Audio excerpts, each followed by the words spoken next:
And ladies and gentlemen, we're back for another HSR character analysis. We've just done Arlen just the other day, and now we're back with Asta or Asta.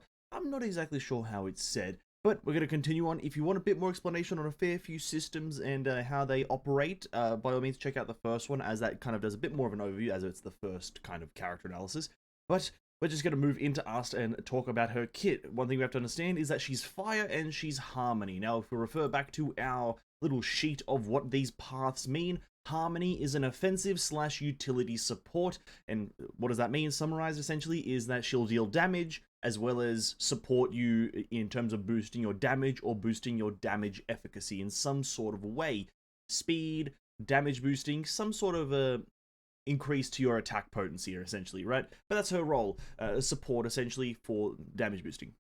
But let's start off with her kit. Her normal attack, standalone, does nothing. Just you hit an enemy singly, it's fine. But, you know, the skill is where it's at, really. You deal fire damage equal to a certain percent of Asta's attack to a single enemy with 4 bombardments. Each bombardment deals a certain percentage of attacker's fire damage to a random enemy. So essentially you hit 4 times with her skill, and potentially 4 different enemies. Now, that's very important to remember, is that the more enemies you hit, the better it is with Asta.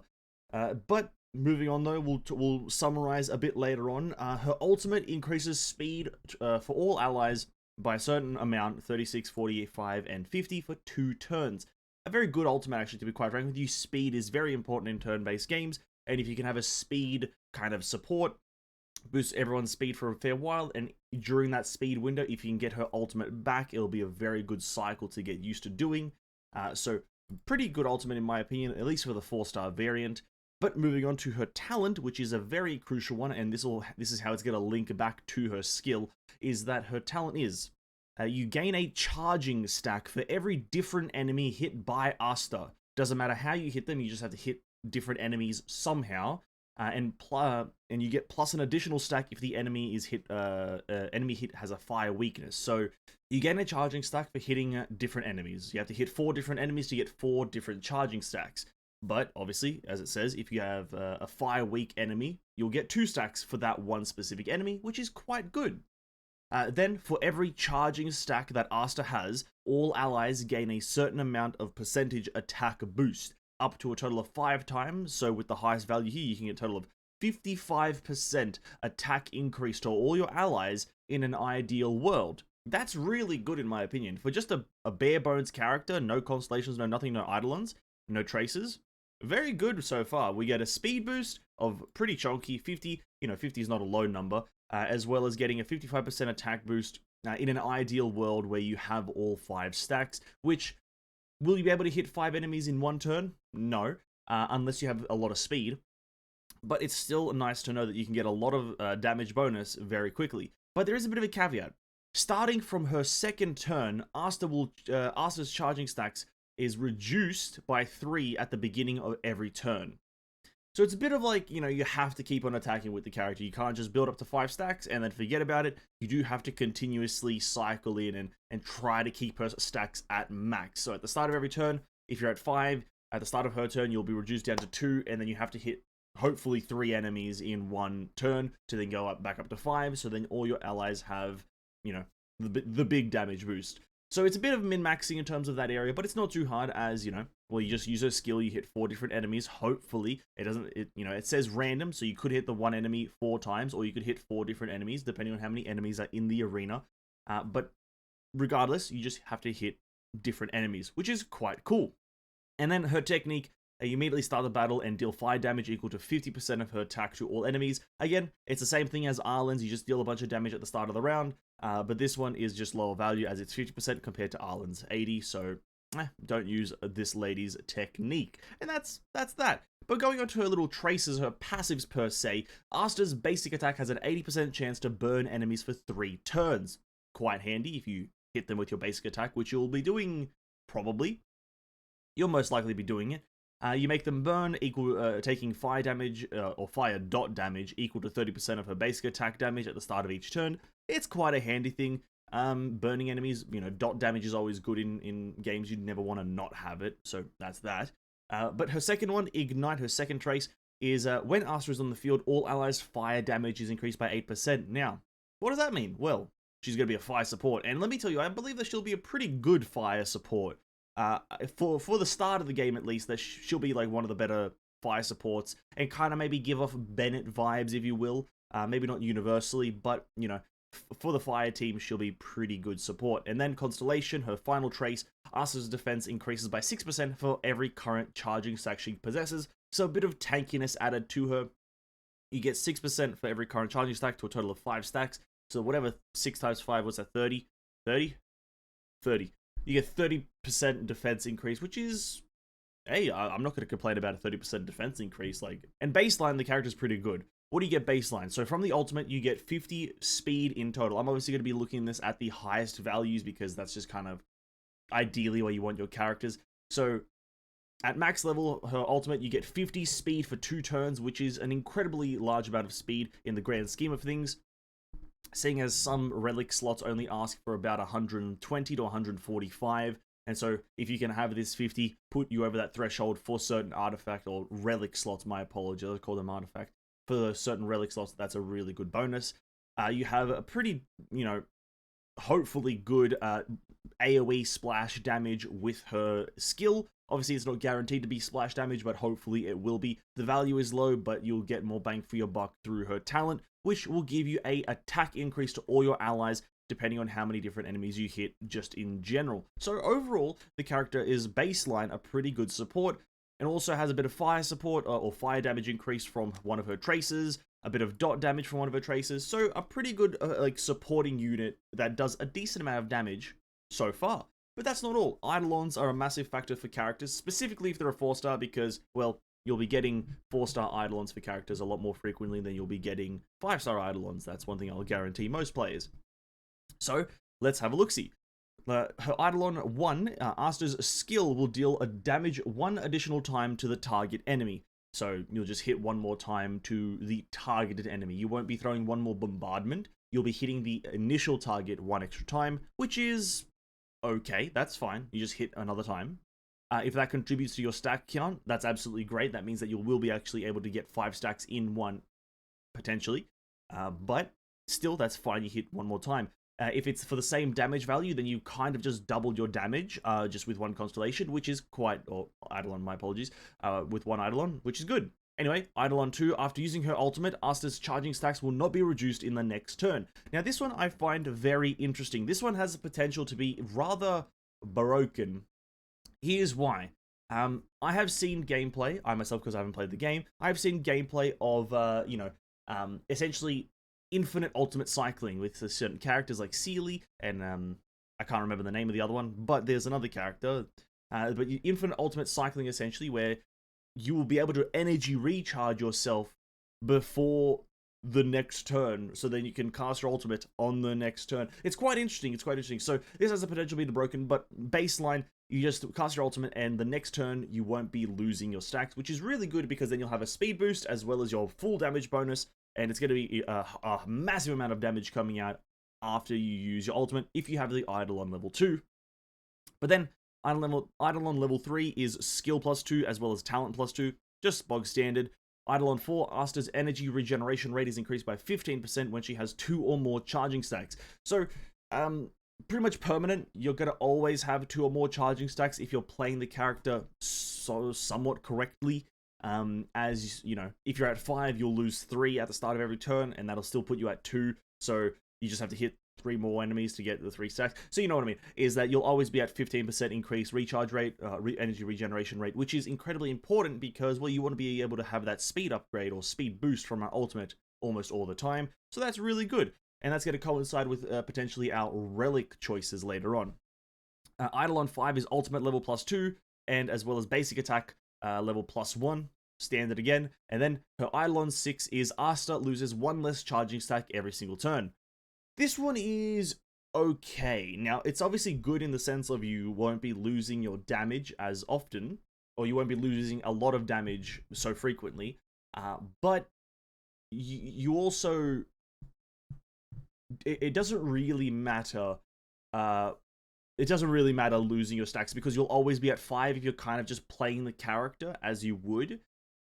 if you're attacking every single turn, not skipping turns or whatever the hell I don't even know how you would skip a turn. But if you're not skipping turns, you'll always pretty much be at 5 stacks. It's pretty hard. It sounds pretty hard to like not be at 5 stacks. So it's a bit odd. It's just going to make the gameplay a little bit more fluid. You're not going to be like accidentally maybe dropping below 2 stacks. So maybe that'll solve that problem. But regardless, essentially what it makes it do is that instead of losing 3 stacks, you lose 2 stacks at the start of every turn of her charging stacks, which is fine. Doesn't really matter in the end, right?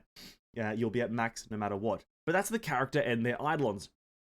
Baseline, without any eidolons, the character is already pretty good for fire support, fire specifically. But they are further enhanced and kind of made a lot easier to play through their eidolons. There's no eidolons here that are incredible damage boosters and will make the character any more powerful.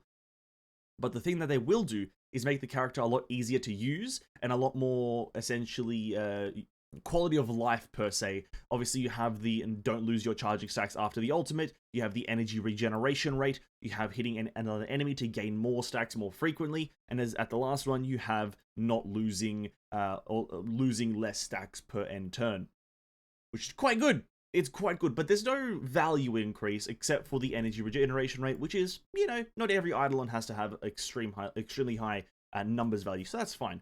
But that's the character. Really good fire support, and in general, a pretty good just general support if you're looking for a damage booster.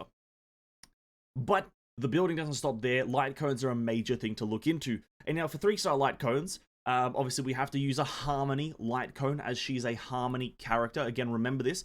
The harmony character has to use a harmony light cone. Doesn't matter which one, but you have to use a harmony light cone. Very important. And out of the 3-star variant, Chorus is going to be your best choice, in my opinion. Upon entering battle, increase all allies' attack by a certain percentage. Everyone's gonna have a certain percentage of attack increase, so everyone's gonna be doing more damage. It's quite standard. No real kind of back and forth, just a flat increase. Meshing cogs doesn't really do anything except for energy recharge, and I don't think you'll need it. At least not this much energy recharge. In the grand scheme of things, it's probably not going to pay out too well.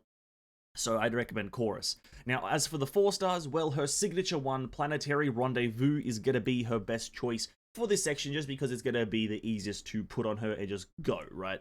But what it does is, after ending combat, when all allies deal the same damage type as the wearer, damage dealt increases by 12, 15, 18, 21, and 24, and so on and so forth.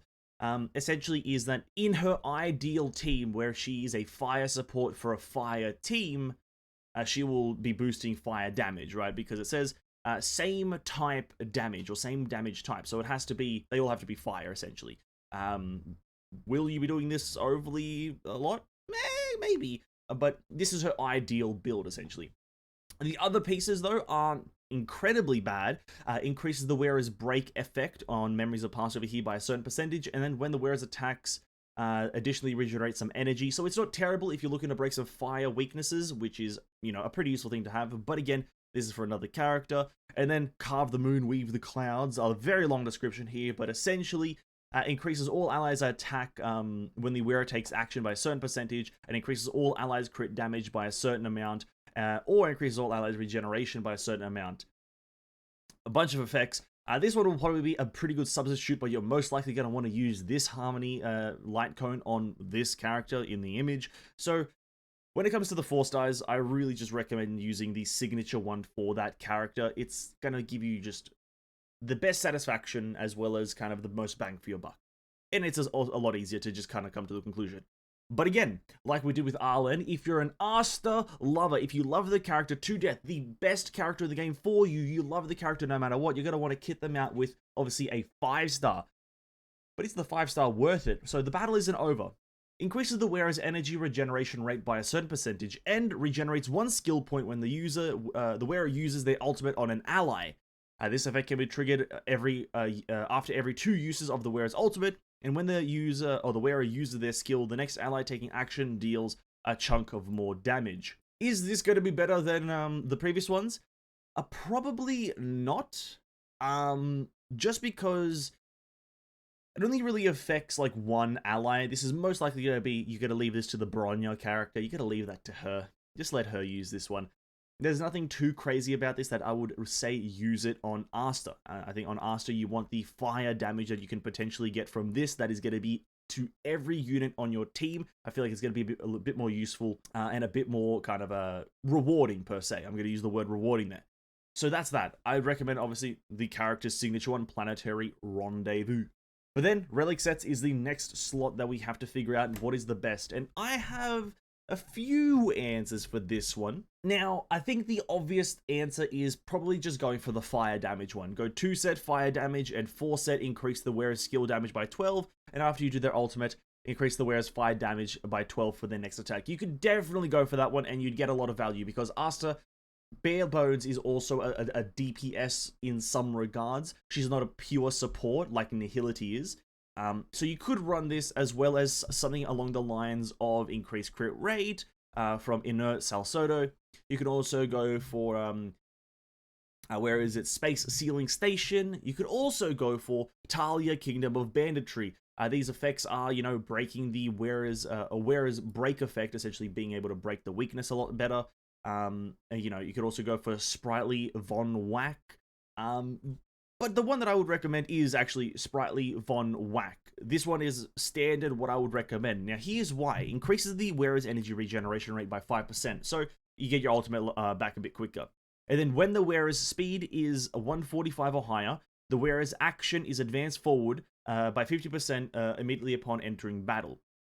Essentially, if you do build the character correctly with the correct stats, which I presume a lot of characters are going to be building speed, and if you have the character's speed at least a bare minimum of 145, essentially your Asta is going to be attacking first every single turn, or at the start of every match, your Asta will attack first, which means that you'll be able to get that damage boost from her talent a lot quicker, and so your team is boosted up pretty much from the get-go, straight away, bang, right in there.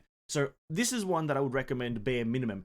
It's just a 2 set. It's just a simple 2 set. So you're not, you know, copying out or blocking out a 4 set. So this one, very good.